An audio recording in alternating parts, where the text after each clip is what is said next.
Polavaram project ఇది Congress party మానసపుత్రిక. Polavaram ప్రాజెక్టుకు సంబంధించి బీజేపీ ఒక శనిగ్రహంలా రాష్ట్రంలోని ప్రాంతీయ పార్టీలు తెలుగుదేశం పార్టీ, వైకాపా పార్టీలు రాహుకేతువులుగా దాపురించడం దురదృష్టకరం.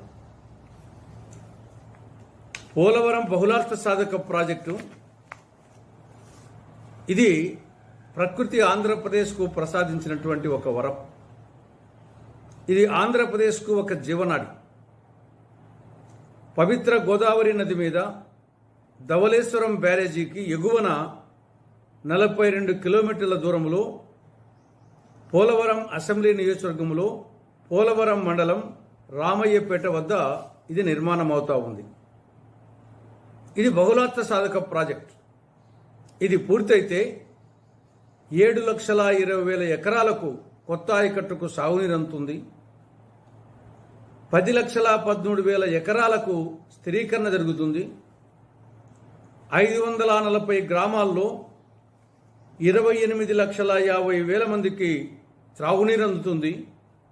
విశాఖ ఉక్కు కర్మాగారానికి పారిశ్రామికంగా నీరు అందుతుంది.